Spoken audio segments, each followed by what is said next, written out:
Lee, thank you very much. One of our favorite guests is back inside the GMJ kitchen. Chef Esteban has graced us, and we've made some fantastic meals over the years. And today, I understand we have a Christmas-specific dish. Correct, Rich. So what I'm making today is a traditional Venezuelan bread that we make during the holiday season. It's super simple. It originates from 1905 in Caracas, Venezuela, where they were using pretty much leftover holiday things, and ham being one of them, and created this bread.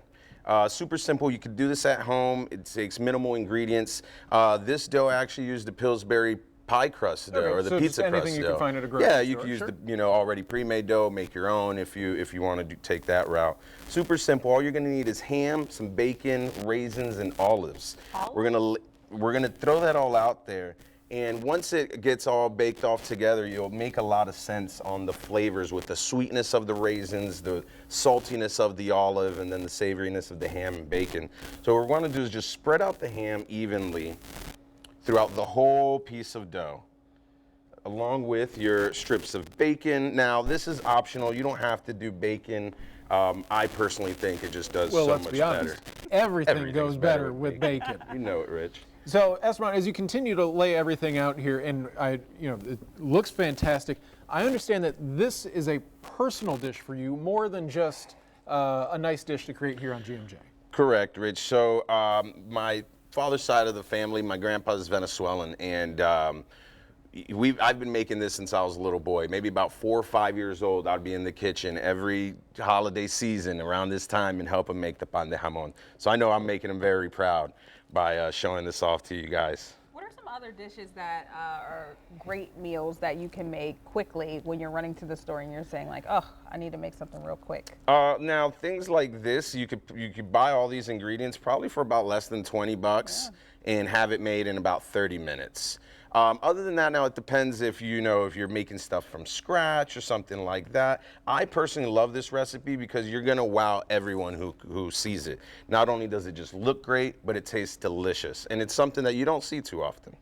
And how many variations have you made throughout the years? Is it always very specifically the ham, the bacon, the olives, the raisins? This is the most traditional version of it. So you can't get funky with it. Throw some cheese in there. You could, different things. As a kid, I hated the olives and the raisins, so I'd pick them out and stuff like that. But it's really good. Now, my taste buds have evolved. I'm a chef. I give a little bit more refined taste, and yeah. Correct. So folks that don't eat pork, can you make this a different way? Now, I actually made a version of this, which is a vegan version of this from my friend, and we did sliced, like the imitation ham, vegan ham, same thing with the bacon, raisin, olives still in there. Depending on what pie dough or pizza dough you use, just make sure that, it has the right ingredients for your diet, or etc. This is the funnest part. Now we're just gonna roll it up. Look at that.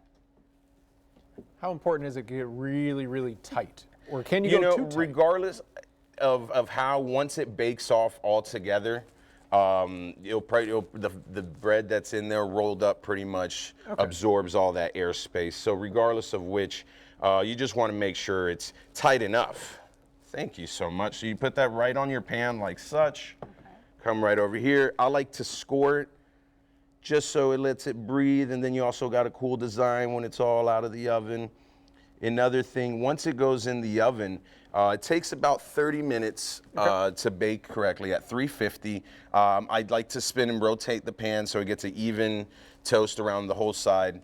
I also do an egg wash on top. About halfway through, I'll whip up an egg and just glaze it over the top so it gives it that nice color and a nice crust around it. We're gonna throw that in the oven at 350. Like I said, for 15 minutes, then you'll pull it out, turn it, hit it with the egg, and then it'll be, ready in another 15 minutes. It'll look like such. Ooh, look at that. So once it's out of the oven, you'd want to let it cool down. A lot of the flavors are there. It's not something that you want to, it's not like fresh bread where you just want to take a bite out of it fresh out of the oven. Let it cool down, let it sit for a minute, and then once you cut down the middle. Oh, yeah. Tight shot right there. Absolutely. That looks delicious. I think I'm gonna need to take this. I have family coming in town, Esteban. This could be very impressive to them. They You can say, gotta you eat. cooked already? This is fantastic. And then that there is the final product on how it looks. Like I said, if you don't want to do the olives, don't want to do the raisins, you want to add some cheese in there, go for it. Now it's really good, Rich. Oh, I'm going to absolutely. guest. It's for science as well. All right, well, if anyone's interested in getting this or just even getting something from Chef Esteban, how can they go about finding you? I do have a food truck that just opened up, Supreme Jax. We'll have different sandwiches and eats like that. I'll be doing specials. You can still get catering through El Cubano Jax. You can send us a message. We still have our website up. We still do catering and offer that. If not, just give me a follow, and I can always do private chef services and stuff like that. Fantastic. All that information will be in this story on our website, I wasn't going to let you firstmostnews.com. go without. Thank you. See, he course. Chef cares Esteban, thank you also. so much. Merry Christmas. Merry Christmas, Rich. Thank you so much for having me. We're back right after this.